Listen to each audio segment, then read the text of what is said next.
بسم اللہ الرحمن الرحیم۔ شانو آج بھی جب اپنے محبوب سے ملنے کے لیے آئی تو بالوں میں موتیے کا گجرا لگا کر رکھا ہوا تھا۔ اس کے محبوب نے اس سے خاص طور پر گجرا لگا کر آنے کی فرمائش کی تھی، اور شانو بھلا کیسے اپنے محبوب کی بات کا انکار کرتی تھی۔ اسی لیے بالوں میں گجرا لگایا ہوا تھا اور چہرے پر شرمیلی سی مسکان تھی۔ شانو ادھر ادھر گھبرائے ہوئے انداز میں دیکھتی کنویں کی طرف بڑھتی جا رہی تھی۔ آج وہ کافی دنوں کے بعد اپنے محبوب سے ملنے جا رہی تھی، اور محبوب سے ملنے کی سرشاری ہی کچھ اور ہوتی ہے۔ شانو کے انگ انگ میں اس وقت بے قراری نظر آ رہی تھی۔ یہی وجہ تھی کہ وہ تیز قدموں سے چلتی ہوئی جا رہی تھی۔ موتیے کی خوشبو اس کے حواسوں پر طاری ہو رہی تھی، اور پھر جلد ہی وہ کنویں پر پہنچ گئی۔ اس کا محبوب پہلے ہی اس کے انتظار میں موجود تھا۔ شانو اسے دیکھ کر مسکرائی، اور محبوب نے بھی مسکراتے ہوئے اس کا خیر مقدم کیا۔ میرا نام شانو ہے اور میں ایک خوبصورت جوان لڑکی ہوں۔ ویسے تو میرا اصل نام رخسانہ ہے، لیکن سب مجھے پیار سے شانو بلاتے ہیں۔ میں گاؤں میں اپنے امی ابو اور بہن بھائیوں کے ساتھ رہتی ہوں۔ ہمارا ایک بڑا پیارا سا گھر ہے جس کا کھلا سا صحن ہے۔ میرے چچا اور تایا کا پورشن الگ الگ ہے جو ہمارے گھر کے ساتھ ہی ہیں۔ میں بڑی شوخ اور چنچل سی لڑکی ہوں۔ مجھ سے چھوٹی بہن اور بھائی ہیں، وہ دونوں ابھی پڑھ رہے ہیں، جبکہ میں نے میٹرک کرنے کے بعد اسکول کو خیر آباد کہہ دیا اور پھر دوبارہ پڑھائی کا نام بھی نہیں لیا، کیونکہ مجھے پڑھنے کا اتنا شوق ہی نہیں تھا۔ میں تو شرارتیں کرنا جانتی تھی، اور مجھے کسی پل بھی ٹک کر بیٹھنا نہیں آتا تھا۔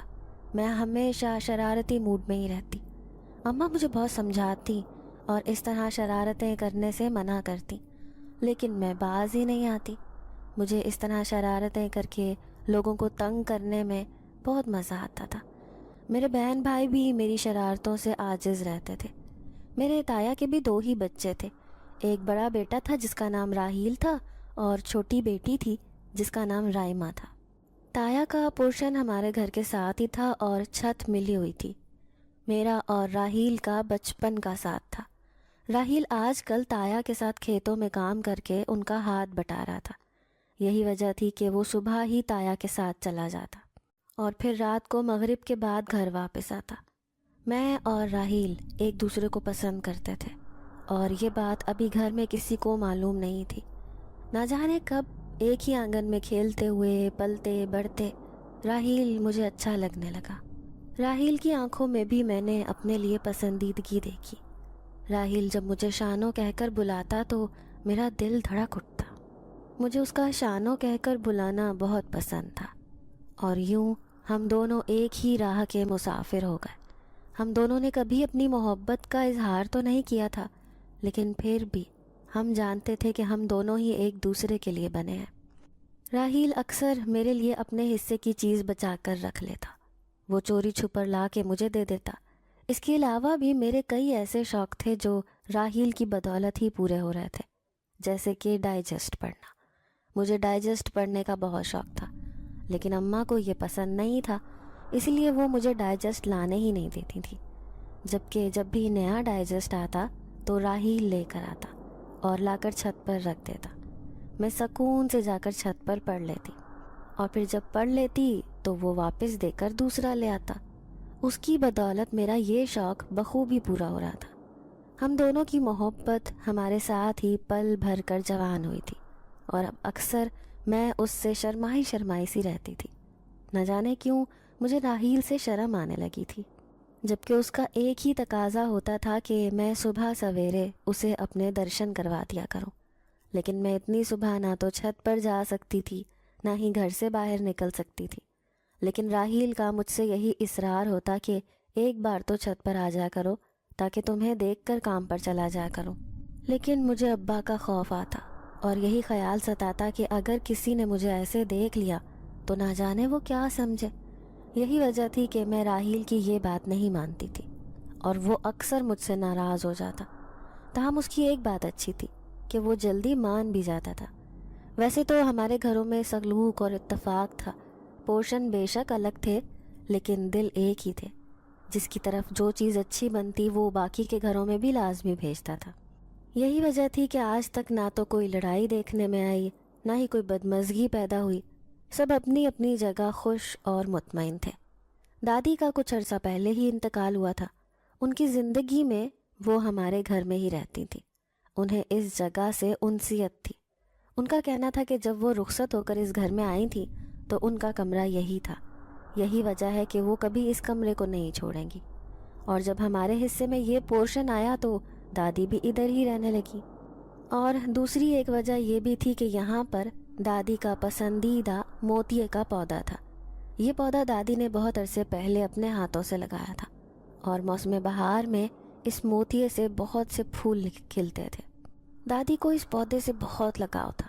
ان کا کہنا تھا کہ یہ پودا تیرے دادا نے مجھے لا کر دیا تھا، اور پھر جب میں نے یہاں پر لگایا تو موتیے کے اتنے پھول کھلے کہ تیرے دادا بھی حیران رہ گئے۔ اس کے بعد میں ان پھولوں کے گجرے بنا کر بالوں میں لگاتی۔ حالانکہ میری ساس مجھے بہت منع کرتی، لیکن مجھے ان گجروں کو لگانا پسند تھا۔ دادی اکثر اس پودے کے بارے میں بات کرتی نظر آتی۔ مجھے ویسے تو اس پودے سے کوئی لگاؤ نہیں تھا، لیکن دادی کی وفات کے بعد جب اس پودے پر نظر پڑتی تو ایسے لگتا جیسے دادی کہیں آس پاس ہی موجود ہیں۔ پھر اسی طرح جب اس پودے پر بہت سارے پھول کھلے تو میں نے ان پھولوں کو توڑ کر ان کا گجرا بنا کر اپنے بالوں میں لگانا چاہا، لیکن میری امی نے مجھے سختی سے منع کر دیا۔ کہنے لگی کہ ان گجروں کو اپنے بالوں میں مت لگانا۔ تمہاری دادی نے سختی سے منع کیا تھا کہ کنواری لڑکیاں گجروں کا استعمال مت کریں۔ امی نے کہا تو میں نے حیرت سے ان کی طرف دیکھا اور کہا کہ ایسا کیسے ممکن ہے؟ بھلا کنواری لڑکیوں کے گجرے لگا لینے سے کیا ہوگا؟ لیکن امی کہنے لگی کہ دادی نے اس پودے کے گجرے کنواری لڑکیوں کو لگانے سے منع کیا ہے۔ تمہیں تو پتہ ہونا چاہیے کہ اگر وہ کسی بات سے منع کرتی ہیں تو اس کے پیچھے کوئی نہ کوئی وجہ تو ضرور ہوگی۔ امی نے مجھے سختی سے تاکید کی تو میں چپ کر گئی اور دل محسوس کر باہر آ گئی۔ مجھے امید ہی نہیں تھی کہ امی اس دور میں بھی ایسی باتیں کر سکتی ہیں، لیکن بہرحال وہ گجرے ایسے ہی پڑے رہے۔ بھلا کنواری لڑکیوں کے گجرے لگا لینے سے کیا ہوگا؟ لیکن امی کہنے لگی کہ دادی نے اس پودے کے گجرے کنواری لڑکیوں کو لگانے سے منع کیا ہے۔ انہی دنوں گاؤں میں میری ایک سہیلی کی شادی آ گئی۔ میں اس شادی کے لیے بہت پرجوش تھی۔ مجھے ویسے بھی اس طرح کے شادی بیاہ والے فنکشن بڑے اچھے لگتے تھے اور مجھے ان میں بڑا مزہ آتا تھا۔ اب تو میری پکی سہیلی کی شادی تھی تو میں ابھی سے بہت پرجوش تھی۔ مہندی پر ہم سب نے پیلے اور سبز رنگ کے کپڑے پہنے تھے۔ سب نے ہاتھوں میں گجرے بھی باندھے تھے۔ ہماری سہیلیوں کا ایک جیسے کپڑے بنانے پر اتفاق ہوا تھا، اور یوں مہندی والے دن میں بھی پیلا اور سبز سوٹ پہن کر تیار ہو گئی تھی۔ گجروں کی کمی تھی۔ میں نے اپنے گملے سے موتیے کے پھول توڑے اور ایک لڑی میں پرو لیے۔ امی سے چوری چھپے میں نے گھر سے باہر آ کر انہیں اپنے بازو میں ڈال لیا۔ اگر امی کو پتہ چل جاتا کہ میں نے دادی کے گملے سے موتیے توڑ لیے ہیں اور انہیں گجرا بنا کر بازو میں ڈال لیا ہے تو وہ شاید میری خیر نہیں تھی۔ لیکن اب میں شادی والے گھر آ چکی تھی۔ سارے فنکشن میں مجھے بہت مزہ آیا۔ موتیے کا گجرا میرے ہاتھ میں خوب بھلا لگ رہا تھا، اور میں بار بار اسے اپنے چہرے کے قریب لا کر سونگھتی اور محسوس کرتی۔ میری سہیلی کی مہندی کا فنکشن ختم ہونے والا تھا جب مجھے اس کے چھوٹے بھائی نے آ کر کہا کہ باہر راحیل لینے کے لیے آیا ہے۔ میرا دل ایک دم تیز دھڑک اٹھا۔ شاید اسے ابا نے مجھے لینے کے لیے بھیجا تھا۔ میں جلدی سے اٹھ کھڑی ہوئی، دوپٹہ اوڑھ کر باہر نکل آئی۔ سامنے ہی راحیل کھڑا تھا اور بڑی پرشوق نظروں سے میری طرف دیکھ رہا تھا۔ میں شرمائی لجائی اس کی طرف پہنچی تو بے ساختہ اس نے میری تعریف کی۔ کہنے لگا آج تو تم پہچانی ہی نہیں جا رہی ہو، یہ گجرے تمہارے ہاتھوں میں بہت بھلے لگ رہے ہیں۔ راحیل نے یہ کہہ کر نرمی سے میرے ہاتھ کو چھوا تو ایک کرنٹ سا میرے پورے جسم میں دوڑ گیا۔ میں نے گھبرا کر ہاتھ پیچھے کر لیا۔ راحیل مجھے ساتھ لے کر چلنے لگا اور ہم گھر کی طرف جاتے راستے پر چل پڑے تو ہم دونوں کے درمیان گہری خاموشی تھی جو بڑی معنی خیز تھی۔ سارے راستے ہم نے خاموشی کی زبان میں ہی باتیں کی۔ گھر کے قریب پہنچ کر راحیل کہنے لگا کل مجھے کنویں پر ملنے کے لیے آنا، میں تمہارا انتظار کروں گا، اور ہاں ہاتھوں میں گجرے پہن کر آنا۔ راحیل نے بڑے شوق اور محبت سے مجھے کہا تو میں بھی جیسے شرما سی گئی، فوراً گھر کے اندر چلی آئی۔ رہ کر مجھے راحیل سے ملنے کا خیال آ رہا تھا اور دل میں بے چینی سی ہو رہی تھی، اور آج میں بہت خوش تھی۔ ایک تو کافی دنوں کے بعد اسے ملنے کا موقع ملا، دوسرا اب اس نے کل بھی ملنے کے لیے بلایا تھا، اور میں ساری رات اسی خوشی کے مارے سو نہیں سکی۔ صبح جب آنکھ لگی تو پھر کافی دیر سے اٹھی۔ اماں کی ڈانٹ پڑ گئی۔ اماں کا کہنا تھا کہ پوستوں کی طرح سوئی پڑی رہتی ہو، جبکہ پتہ بھی ہے کہ گھر میں دیر تک سونے کو پسند نہیں کیا جاتا، پھر بھی تم باز نہیں آتی۔ میں نے وہ ڈانٹ بھی خوشی خوشی سنی، کیونکہ آج مجھے راحیل سے ملنے کے لیے جانا تھا، اور میں آج اپنا موڈ خراب نہیں کرنا چاہتی تھی۔ یہی وجہ تھی جیسے ہی دوپہر ڈھلی تو میں اماں کو اپنی سہیلی کے گھر کا بتا کر چھپکے سے نکل آئی۔ موتیے کے گجرے میں نے پہلے ہی بنا کر رکھ دیے تھے، اماں سے چوری انہیں گھر سے باہر نکل کر اپنے بازو میں پہنا، اور خود کو ہی اسی طرح دیکھ دیکھ کر خوش ہو رہی تھی۔ میں سیدھی کھیتوں کی طرف جانے والے راستے کی طرف آ گئی۔ کھیتوں میں ہی ایک طرف باغ بنا ہوا تھا، اور اس باغ میں ہی کنواں تھا۔ یہ کنواں گاؤں کا کافی پرانا کنواں تھا۔ کہا یہ جاتا تھا کہ یہ کنواں کم سے کم بھی 100 سال پرانا ہے، اور یہاں سے پہلے پانی نکال کر پیا جاتا تھا، لیکن وقت کے ساتھ ساتھ وہ کنواں خشک ہو گیا تھا۔ اس کنویں کے پیچھے اکثر ہم چھپ کر ملتے تھے، کیونکہ یہاں پر اس طرف کوئی نہیں آتا تھا، اور ہم سکون سے کچھ دیر بیٹھ کر بات کر لیتے تھے۔ آج بھی جب میں وہاں پر پہنچی تو راحیل میرا پہلے سے ہی وہاں پر انتظار کر رہا تھا۔ مجھے دیکھ کر مسکرانے لگا، اور میں بھی مسکرا دی۔ گجروں کی خوشبو دماغ پر حاوی ہو رہی تھی۔ راحیل نے میرا ہاتھ پکڑ کر گجروں کو سونگھا، مسکراتی نگاہوں سے مجھے دیکھنے لگا۔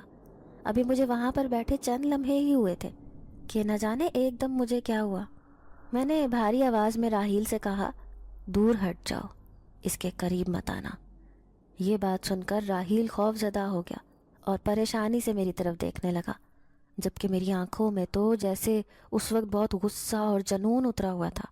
میں نے اسی طرح بھاری آواز میں اسے کہا کہ یہاں سے چلا جا، ورنہ زندگی نہیں بچے گی۔ راحیل گھبرا کر مجھے آواز دے کر کہنے لگا، شانو تمہیں کیا ہو گیا؟ کیوں اس طرح کا مذاق کر رہی ہو؟ لیکن راحیل کو اندازہ نہیں تھا کہ یہ مذاق نہیں ہے بلکہ سچ ہے۔ راحیل نے دوبارہ مجھے آواز دی، اور میں نے غصے سے اس کا ہاتھ پیچھے جھٹک دیا تو وہ کافی دور جا کر گرا، اور پھر اسے جیسے سمجھ آ گئی کہ یہ سب سچ ہے۔ میرے اوپر واقعی اس وقت کسی آسیب یا جن ذات کا اثر تھا، جس کی آواز سن کر راحیل پہلے مذاق سمجھا تھا، لیکن اب جب اسے اس بات کا اندازہ ہو گیا تو اس نے وہاں سے بھاگنے میں ایک لمحہ بھی نہیں لگایا۔ مجھے یہ تو نہیں پتا کہ میں وہاں پر کتنی دیر رہی اور اس کے بعد میرے ساتھ کیا ہوا، لیکن جب میں گھر واپس آئی تو بڑی گمسم اور پریشان سی تھی۔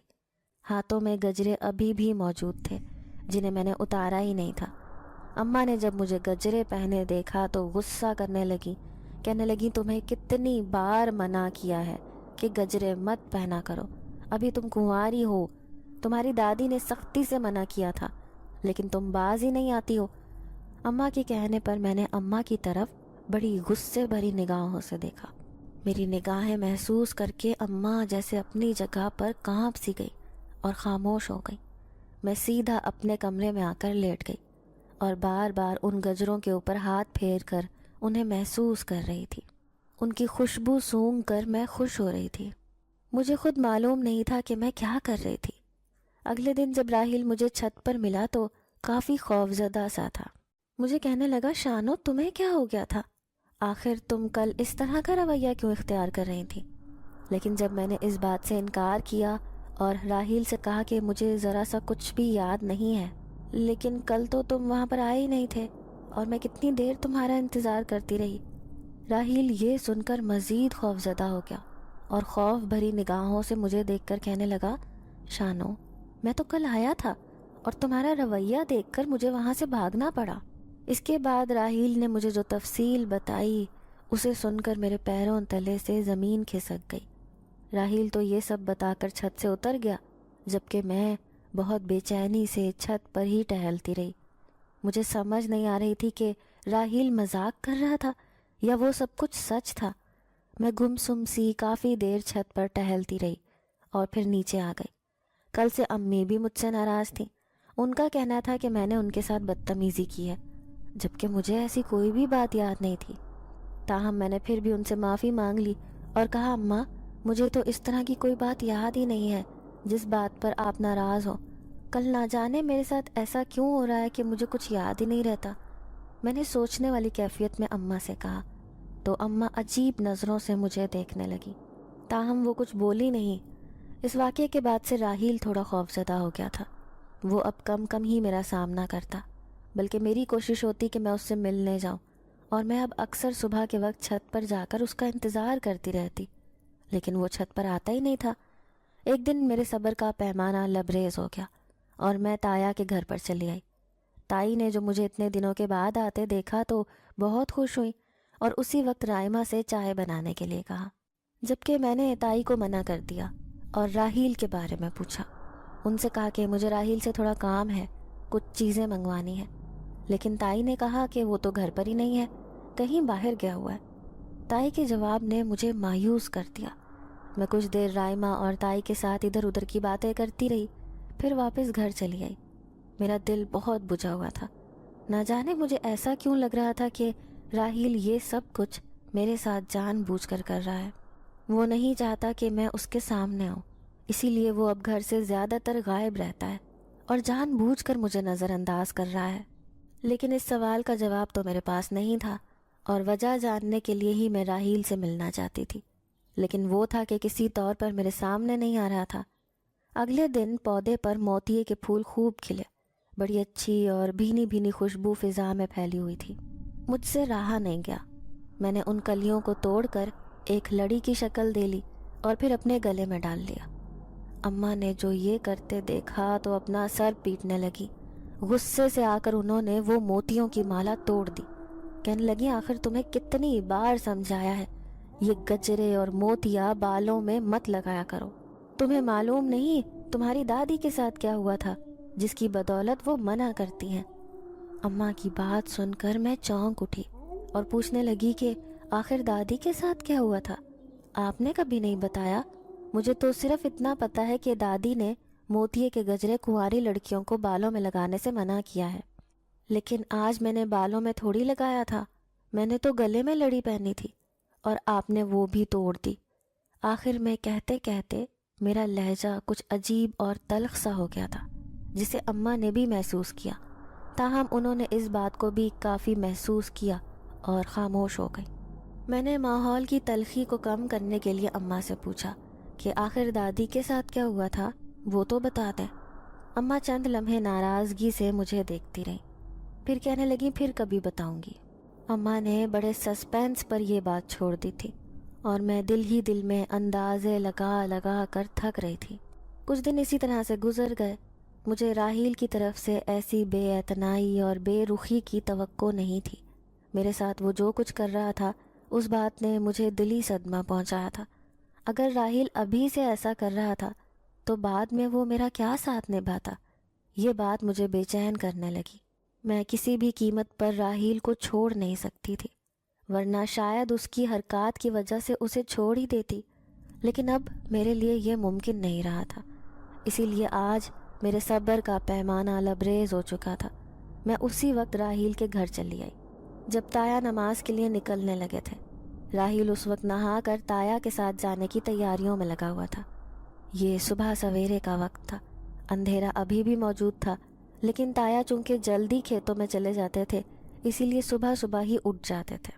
اور میرے یہ وقت منتخب کرنے کی ایک اور وجہ بھی تھی کہ اس وقت تائی اور رائمہ سو رہی ہوتی تھیں.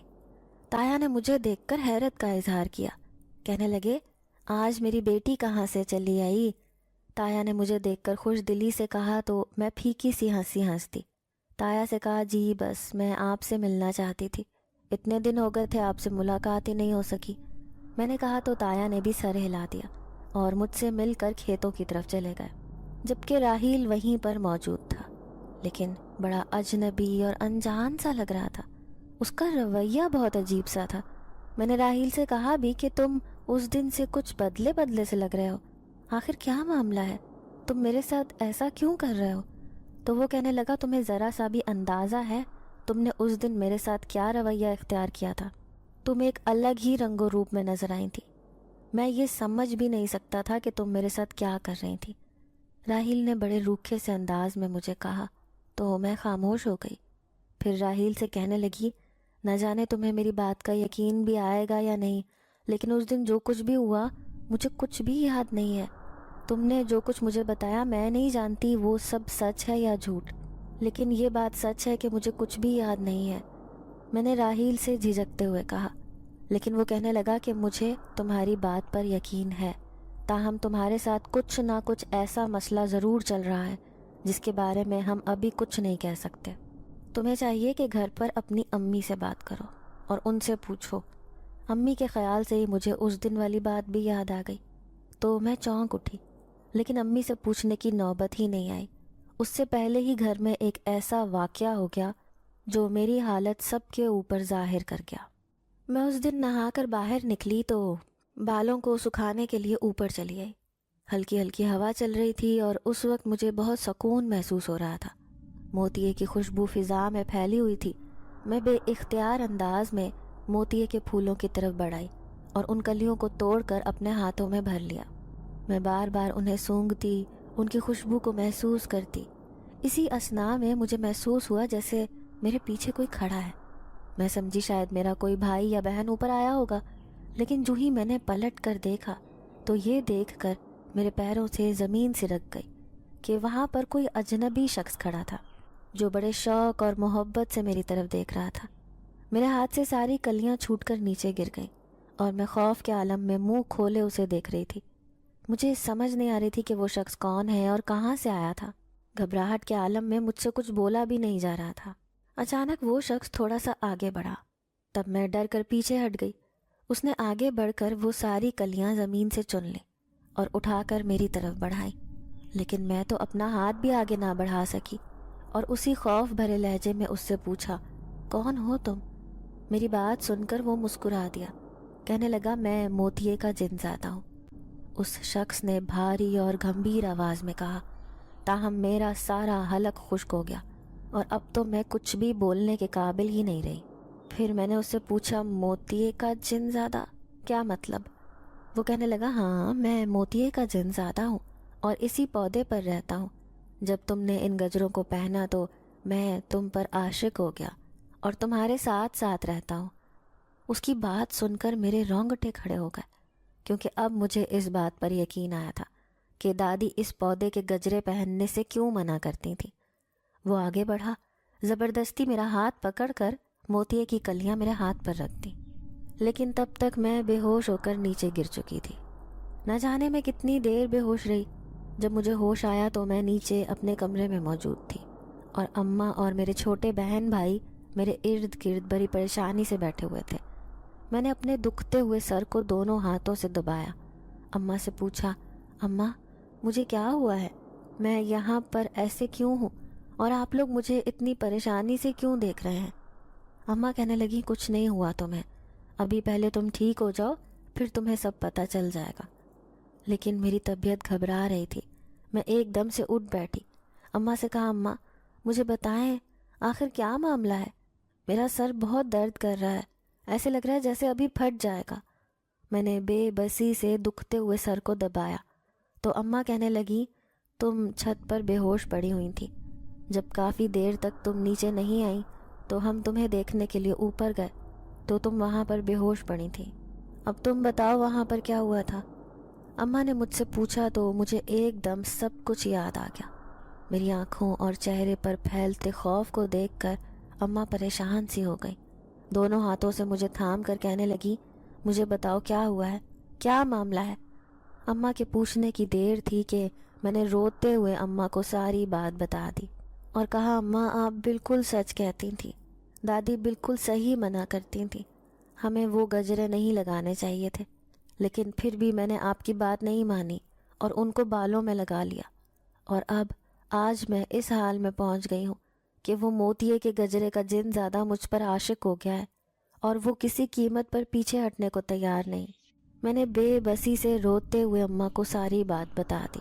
اماں خاموشی سے چپ چاپ بیٹھی مجھے دیکھتی رہی، پھر کہنے لگی، شانو اسی لیے تجھے منع کیا تھا، میں نے کہا تھا کہ وہ گجرے مت لگانا، وہ کلیاں مت توڑنا، لیکن تو باز نہیں آئی، اور اب دیکھ تیرے ساتھ کیا ہو گیا۔ تیری دادی کے ساتھ بھی ایسا ہی کچھ ہوا تھا۔ اس کے بعد اس جن زادے نے تیری دادی کی جان نہیں چھوڑی تھی۔ تیری دادی بھی تب کنواری تھی اور ان کے گھر میں بھی موتیے کا ایک پودا تھا۔ نہ جانے وہ پودا کہاں سے آیا تھا، لیکن تیری دادی کتنے شوق میں موتیے کی کلیاں توڑ کر کبھی کانوں میں پہن لیتی، کبھی گجرے بنا کر ہاتھوں میں پہن لیتی، اور پھر تب تک تو اس بات کا پتہ ہی نہیں تھا کہ اس موتیے پر ایک جن زادہ رہتا تھا۔ تب تیری دادی نے گجرے پہننا شروع کر دیے تو وہ جن زادہ تیری دادی پر عاشق ہو گیا، اور پھر وہ تیری دادی کو چھوڑ ہی نہیں رہا تھا۔ تیری دادی کو دورے پڑنے لگے۔ اسی کیفیت میں وہ کئی گھنٹے بے ہوش رہتی۔ ان کے گاؤں کے ایک عامل نے جب ان کی یہ صورتحال دیکھی تو انہوں نے کہا کہ موتیے کا ایک نیا پودا لے کر آؤ اور اس بچی کو بھی میرے پاس لے کر آؤ، میں اس کے جن کو اتار دوں گا۔ لہٰذا ایسا ہی کیا گیا۔ تیری دادی اس عامل بابا کے پاس چلی گئیں اور اس نے عمل کر کے وہ جن زادہ اس موتیے کے اوپر واپس قید کر دیا۔ وہ پودا تیری دادی کو دے دیا اور یہی کہا کہ اس پودے کو اپنے ساتھ رکھنا۔ اس کی وجہ یہ ہے کہ اگر یہ پودا کہیں اور چلا گیا تو شاید یہ جن زادہ دوبارہ واپس تم پر پلٹ آئے، لیکن جب تم اسے اپنے ساتھ رکھو گی تو اسے بھی تسلی رہے گی، اور تمہیں اس بات کا معلوم ہوگا کہ اس کے گجرے کنواری لڑکیوں کو نہیں پہنانے۔ اگر کسی نے پہن لیے تو وہ جن زادہ واپس لوٹ سکتا ہے، اس لیے اس بات کی احتیاط کرنا۔ وہ دن اور آج کا دن تیری دادی نے اس پودے کا اسی طرح خیال رکھا جیسے اپنے بچے کا رکھتے ہیں۔ تیرے دادا کے ساتھ تیری دادی کی شادی ہو گئی اور وہ اپنے ساتھ موتیے کا پودا بھی لے کر آئی۔ ان کے آنگن میں وہ پودا اسی طرح پلنے بڑھنے لگا۔ تیرے دادا کو موتیے کی خوشبو بہت پسند تھی اور وہ اکثر دادی سے کہتے تھے کہ ان کے گجرے بنا کر لگایا کرو۔ تیری دادی ان کے گجرے بھی لگا لیتی تھی کیونکہ وہ شادی شدہ تھی اور وہ جن زادہ اب ان پر عاشق نہیں ہو سکتا تھا۔ لیکن گھر میں جب بھی کوئی لڑکی آتی اور وہ اس خواہش کا اظہار کرتی کہ میں یہ کلیاں توڑ لوں تو تیری دادی سختی سے منع کر دیتی۔ جب ہم بھی شادی کر کے اس گھر میں آئے تو تیری دادی نے ہمیں بھی سختی سے منع کیا تھا کہ کسی بھی کنواری لڑکی کو یہاں کی کلیاں نہیں توڑنے دینا، لیکن تم نے وہ غلطی کر دی۔ لاکھ سمجھانے کے باوجود تم باز نہیں آئی، اور اب نتیجہ تمہارے سامنے ہے۔ وہ موتیے کا جن زادہ تم پر عاشق ہو چکا ہے اور اب نہ جانے وہ کیا کچھ کرے گا۔ مجھے تو اسی دن شک ہو گیا تھا جب تم باہر سے آئی تھیں اور گجرے پہنے ہوئے تھے۔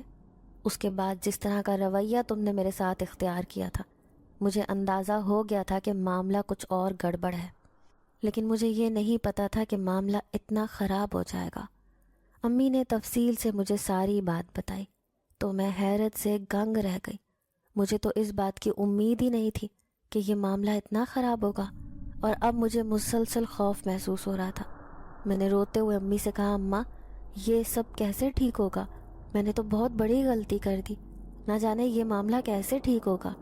میں نے بے بسی سے روتے ہوئے اپنی ماں سے کہا تو اماں نے مجھے اپنے ساتھ لگا کر تسلی دینے لگی، کہنے لگی کہ تو فکر نہ کر، میں کچھ نہ کچھ کر لوں گی، اس معاملے کا کوئی نہ کوئی حل تو ہوگا، تم پریشان مت ہو۔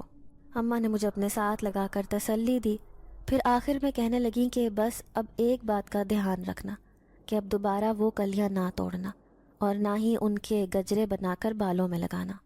اماں نے مجھے سختی سے منع کر دیا، اور میں تو پہلے ہی توبہ کر چکی تھی، اور اب تو میں نے اماں سے وعدہ کر لیا کہ میں ایسا کچھ بھی نہیں کروں گی۔ لیکن مجھے نہیں پتا تھا کہ جسے گجرے چاہیے، جسے موتیاں چاہیے، وہ خود بخود ہی مجھ سے وصول کر لے گا۔ کچھ دن تو خیر و خوبی سے گزر گئے، نہ تو میرے اوپر دورے کی کیفیت پڑی اور نہ ہی دوبارہ میں نے گجرے اور موتیے کو ہاتھ لگایا۔ لیکن ایک دن جب اس پودے پر بہت ساری کلیاں آئیں تو نہ جانے کس طرح میں بے اختیار اس پودے کی طرف بڑھ گئی۔ آج اماں گھر پر نہیں تھیں، اس لیے ان کا پہرا نہیں تھا۔ اس پودے کی طرف بڑھنے کے بعد میں نے ساری کلیاں توڑ کر ایک برتن میں ڈال دی، اور پھر سوئی دھاگا کے ساتھ اس کا ایک گجرا تیار کیا اور بالوں میں لگا لیا۔ بالوں میں گجرا لگانے کی دیر تھی کہ وہ جن زادہ میرے سامنے آ کر موجود ہوا، اور میں اسے دیکھ کر مسکرا کر باتیں کر رہی تھی۔ مجھے اس طرح بیٹھے ہوئے کچھ ہی دیر گزری تھی کہ اماں چلی آئیں۔ انہوں نے جو مجھے گجرا لگا کر اس طرح بیٹھے دیکھا اور مسلسل سامنے کی طرف مسکرا کر باتیں کرتے دیکھا تو ایک دم پریشان ہو گئی، زور سے مجھے آواز دینے لگی، شانو یہ کیا کر رہی ہے تو؟ میں ایک دم چونک اٹھی اور اماں کی طرف غصے سے دیکھا. پھر ایک بھاری آواز میں اماں سے کہنے لگی, کیا تکلیف ہے تمہیں؟ کیوں تنگ کر رہی ہو ہمیں؟ دیکھ نہیں رہی ہم بیٹھ کر باتیں کر رہے ہیں؟ میں نے پہلے تو غصے میں اور پھر آخر میں بڑے دھیمے اور محبت بھرے انداز میں اماں سے کہا. میری آواز اور انداز دونوں بدلے ہوئے تھے اور اماں کے اندر خطرے کی گھنٹی بج چکی تھی. اماں نے خاموشی سے مجھے دیکھنا شروع کر دیا اور وہ اب کچھ بھی نہیں کہہ رہی تھی. میں اسی طرح اٹھی اور اٹھ کر اندر اپنے کمرے میں چلی گئی. وہ ساری رات میں اپنے کمرے میں ہی بند رہی اور اماں کی اتنی ہمت نہیں ہوئی کہ وہ آ کر کمرے میں مجھے دیکھ لیں. اگلے دن جب میں سو کر اٹھی تو میرا سر بہت بھاری تھا اور جسم کے اندر جیسے جان ہی باقی نہیں تھی. میں نے اماں سے پوچھا بھی کہ اماں کیا ہوا ہے؟ کیا میری طبیعت ٹھیک ہے؟ میرا جسم اتنا درد کیوں کر رہا ہے؟ تو اماں کہنے لگی, ہاں تم بالکل ٹھیک ہو, کچھ نہیں ہوا, فکر مت کرو میری بچی, تجھے کچھ نہیں ہوا ہے. اماں نے مجھے تسلی دینے والے انداز میں کہا تو میں بھی خاموش ہو گئی. مجھے کل والے واقعے کے بارے میں کچھ بھی نہیں پتا تھا. میں اسی طرح اٹھ کر باہر آ گئی اور ناشتہ کرنے لگی, لیکن جسم پر اتنی کمزوری طاری تھی, ایسے لگ رہا تھا جیسے ابھی گر جاؤں گی. اور یہی بات میں نے اماں سے بھی کہہ دی تو اماں کہنے لگی, ہاں تجھے رات کو بخار ہو گیا تھا, میں تجھے ابھی دوا دیتی ہوں, تو ایسا کر ناشتہ کر لے, پھر ہم نے پیر صاحب کی طرف جانا ہے, دم بھی کروانا ہے. اماں نے کہا تو میں چونک اٹھی. اماں سے کہا, پیر صاحب کی طرف کیوں جانا ہے؟ میں دوا کھا کر ٹھیک ہو جاؤں گی. لیکن اماں کہنے لگیں کہ کل بھی تم پر دورے کی کیفیت تھی, تم کل بھی جن زادے کی قید میں تھی, اور آج میں اب مزید اس معاملے میں دیر نہیں کر سکتی, اس لیے پیر صاحب کے پاس جا کر اس بارے میں معلومات لیتے ہیں اور تمہارا علاج کرواتے ہیں. اماں نے مجھ سے کہا تو میں زخمی نگاہوں سے اماں کی طرف دیکھتی رہ گئی. مجھے ایسے لگ رہا تھا جیسے میرے ساتھ کچھ بہت برا ہو رہا ہے, لیکن یہ سب جو کچھ بھی ہو رہا تھا بے شک برا تھا, تاہم اس سب سے زیادہ مجھے راحیل کی بے اعتنائی اور بے رخی دکھ دے رہی تھی. اس دن کے بعد سے راحیل نے میرا پیچھا بھی نہیں کیا تھا, اس نے ایک بار بھی میری خیر خبر معلوم نہیں کی. نہ جانے یہ اس کی کیسی محبت تھی جو ذرا سی آندھی آنے پر ختم ہو گئی. میرا دل اس کی بے اعتنائی پر رو رہا تھا. میں اسی لیے ناشتہ ادھورا چھوڑ کر اوپر چھت پر چلی آئی. اس ظالم کی یاد اتنی بری طرح سے آ رہی تھی کہ آنسو خود بخود آنکھوں سے بہنے لگے, اور میں بے خیالی میں راحیل کی چھت کی طرف ہی دیکھ رہی تھی کہ اچانک سامنے والی چھت پر راحیل نمودار ہوا. لیکن میرے چہرے پر اسے دیکھ کر کوئی خوشی نہیں آئی, بلکہ میرا دل اور غمزدہ ہو گیا. راحیل نے جو یوں مجھے روتے ہوئے دیکھا تو ایک دم میری طرف چلا آیا. پوچھنے لگا, شانو تجھے کیا ہوا ہے, ایسے کیوں رو رہی ہے؟ راحیل کے پوچھنے کی دیر تھی کہ میں اس کے سینے سے جا لگی, پھوٹ پھوٹ کر رونے لگی. وہ تھوڑا گھبرا گیا, مجھے وہیں قریب بچھی چارپائی پر لے آیا. پوچھنے لگا, کیا ہوا ہے تمہیں, ایسے کیوں رو رہی ہو؟ تو پھر میں نے روتے روتے اس کی بے اعتنائی اور بے رخی کا گلہ کیا اور اس سے کہا, راحیل تمہاری محبت اتنی بے وقت نکلی کہ تم ایک ذرا سی بات سے مجھ سے دور ہو گئے. میں نے گلہ کیا تو راحیل کہنے لگا, دراصل ایسی بات نہیں ہے, دراصل وہ جن زیادہ تم پر عاشق ہے, اور اگر اس نے تمہیں میرے قریب دیکھا تو وہ سب سے پہلے مجھے نقصان پہنچائے گا. اس دن تمہارا رویہ دیکھ کر میں نے سب سے پہلے تمہاری امی سے یہ بات کی تھی. پہلے تو انہیں اس بات پر یقین ہی نہیں آیا تھا, پھر جب میں نے انہیں ساری بات بتائی تو وہ سوچنے پر مجبور ہو گئی. میں نے انہیں اپنی اور تمہاری محبت کے بارے میں بھی بتا دیا تھا اور ان سے کہا تھا کہ ہم دونوں ایک ہونا چاہتے ہیں. وہ بہت خوش ہوئی اور انہوں نے اس معاملے میں اپنے تعاون کی یقین دہانی کروائی تھی. لیکن مسئلہ موتیے کے جن زادے کا تھا, اور اب آج تمہاری امی تمہیں اس عامل کے پاس لے کر جا رہی ہیں. مجھے معلوم ہے جیسے ہی تمہارا علاج ہو جائے گا ہم دونوں ایک ہو جائیں گے. اب تم فکر مت کرو, میں نہ تو تم سے ناراض ہوں اور نہ ہی تم سے کہیں دور جا رہا ہوں, میں ہمیشہ یہیں پر تمہارے قریب ہی رہوں گا. راحیل نے یہ کہتے ہوئے مجھے یقین دلایا تو میں جیسے کھل اٹھی, فوراً سے نیچے اٹھ کر بھاگ گئی. اب مجھے رہ رہ کر خود پر شرم آ رہی تھی. میں کیسے راحیل کے سینے سے جا لگی تھی, نہ جانے وہ میرے بارے میں کیا سوچتا ہوگا. راحیل کی یقین دہانی کے بعد میں اب کافی خوش اور مطمئن تھی. اسی دن اماں کے ساتھ عامل بابا کی طرف چلی آئی. عامل بابا نے جو یہ سب کچھ دیکھا اور سنا تو کہنے لگے کہ جہاں تک میں سمجھا ہوں اس بچی کے اوپر جو جن زیادہ عاشق ہے وہ موتیے کے اوپر عاشق ہے، اور موتیا کنواری لڑکیوں کے لیے منع ہے، اسی لیے بہتر یہی ہے کہ پہلے تو اس بچی کی شادی کر دی جائے، پھر میں عمل کر کے اس جن زادے کو اس کے اوپر سے اثر ختم کر دوں گا، اور اس موتیے کے گملے کو دفنا دینا۔ وہ پودا اگر ایسے ہی گھر میں موجود رہا تو اسی طرح کنواری لڑکیوں پر عاشق ہوتا رہے گا، اس لیے بہتر یہی ہے کہ اسے کسی مٹی میں گہرا دفن کر دو تاکہ دوبارہ کبھی اس طرح کا معاملہ پیش نہ آئے۔ عامل بابا نے مجھ پر دم بھی کیا اور دم کر کے پانی بھی دیا۔ میں مطمئن ہو گئی، تاہم ان کی شادی والی بات مجھے بے چین کر گئی۔ نہ جانے اب اماں ابا میری شادی کس سے کرتے ہیں، میں تو راحیل کے علاوہ کسی کا سوچ بھی نہیں سکتی، تو اب پھر کیا ہوگا؟ یہ بات اندر ہی اندر مجھے بے چین کر رہی تھی، لیکن میں اماں ابا سے اس بارے میں پوچھ نہیں سکتی تھی۔ لیکن میری حیرت کی انتہا نہ رہی جب اگلے ہی دن تایا اور تائی میرا رشتہ لے کر گھر چلے آئے۔ وہ مجھے اپنی بہو بنانا چاہتے تھے، اور ان کے ساتھ راحیل بھی تھا۔ اماں ابا کو اور کیا چاہیے تھا؟ خود میری بھی خوشی کا کوئی ٹھکانہ نہ رہا۔ اماں ابا نے اسی وقت ہاں کر دی، اور یوں 2 ہفتے بعد ہماری شادی کی تاریخ طے ہو گئی۔ میں بے حد خوش تھی، مجھے یقین ہی نہیں آ رہا تھا کہ میں راحیل کی زندگی میں شامل ہونے جا رہی ہوں۔ میں ہواؤں میں اڑتی پھر رہی تھی اور اسی طرح چھت پر آ گئی۔ وہاں پر بیٹھے راحیل نے جب مجھے دیکھا تو وہ بھی میرے قریب چلا آیا، کہنے لگا، دیکھا، محبت سچی ہو تو پھر اسی طرح راستے آسان ہو جاتے ہیں۔ راحیل نے مجھ سے کہا تو میں مسکرا دی اور اس سے کہا کہ یہ محبت تو عامل بابا کی بدولت ہمیں حاصل ہو رہی ہے۔ میری بات سن کر وہ مسکرا دیا، کہنے لگا، کیا تمہیں پتہ ہے کہ عامل بابا سے میں نے ہی شادی کی بات کرنے کے لیے کہا تھا؟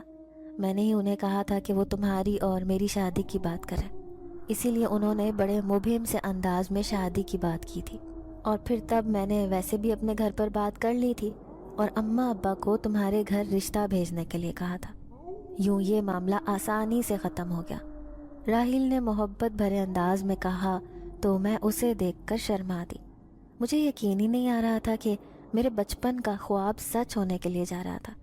میں بہت خوش تھی اور اب اپنی زندگی میں بہت مطمئن تھی۔ میری شادی بڑی دھوم دھام سے ہوئی، کیونکہ دونوں طرف سے پہلی شادی تھی، اس لیے سارے خاندان کو مدعو کیا گیا تھا اور سب نے بڑھ چڑھ کر شادی میں حصہ لیا۔ یہ شادی ایک یادگار شادی بن چکی تھی۔ میں اور راحیل ایک دوسرے کو پا کر بہت خوش تھے۔ شادی کے کچھ دنوں کے بعد ہم دوبارہ اس عامل کے پاس گئے۔ عامل بابا نے مجھ پر عمل کیا اور اس عمل کے ذریعے انہوں نے اس جن زادے کو واپس اس موتیے کے پودے پر قید کر دیا۔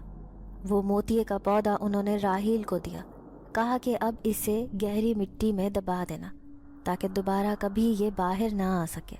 اگر یہ دوبارہ کبھی باہر آیا تو بہت واویلا مچائے گا۔ عامل بابا کی ہدایت کو راحیل نے بغور سنا اور اس پودے کو لے کر کھلے میدان کی طرف چلا آیا۔ میں چونکہ گھر آ چکی تھی لیکن مجھے راحیل کی فکر ہو رہی تھی، اسی لیے میں جلے پیر کی بلی کی مانند سارے صحن میں چکراتی پھر رہی تھی۔ تایا اور تائی کو اس معاملے کے بارے میں کچھ علم نہیں تھا۔ راحیل نے انہیں اس جن زادے کے بارے میں بتایا ہی نہیں تھا، لیکن میری فکر مندی دیکھ کر وہ پوچھنے لگے کہ کیا ہوا ہے، تم اتنی پریشان کیوں ہو؟ لیکن میں نے انہیں ٹال دیا اور یہی کہا کہ مجھے راحیل کی فکر ہو رہی تھی، میں اس کا انتظار کر رہی تھی۔ میرے پاگل پن پر تائی مسکرا دی، کہنے لگی کہ ابھی اس کے آنے کا وقت تھوڑی ہوا ہے، تمہیں پتہ تو ہے کہ وہ مغرب کے قریب ہی گھر آتا ہے، وہ آ جائے گا، اپنی ٹانگیں مت تھکاؤ اور آ کر سکون سے بیٹھ جاؤ۔ تائی نے مجھے پیار سے سمجھاتے ہوئے کہا تو میں خاموشی سے ان کے پاس ہی آ کر بیٹھ گئی۔ کچھ دیر کے بعد ہی راحیل چلا آیا۔ اسے دیکھ کر میری جان میں جان آئی۔ اس نے مجھے چائے بنانے کا کہا، خود اندر کمرے میں چلا گیا۔ میں فوراً بھاگی اس کے پیچھے گئی، اس سے اس پودے کے بارے میں پوچھا تو وہ کہنے لگا کہ اس نے مکمل احتیاط کے ساتھ اس پودے کو ٹھکانے لگا دیا ہے۔ اب وہ جن زادہ کبھی دوبارہ تمہاری زندگی میں آ کر تمہیں تنگ نہیں کرے گا۔ راحیل کی یقین دہانی پر میں مطمئن ہو گئی، کیونکہ مجھے یقین تھا کہ مجھ سے زیادہ راحیل کو میرا خیال ہے اور وہ پوری احتیاط کے ساتھ ہی اس پودے کو ٹھکانے لگا کر آیا ہوگا۔ میں بہت مطمئن سی ہو گئی تھی۔ راحیل میرا بہت خیال رکھتا اور تایا تائی کی محبت ہر وقت مجھے نصیب رہتی۔ میں بہت خوش قسمت تھی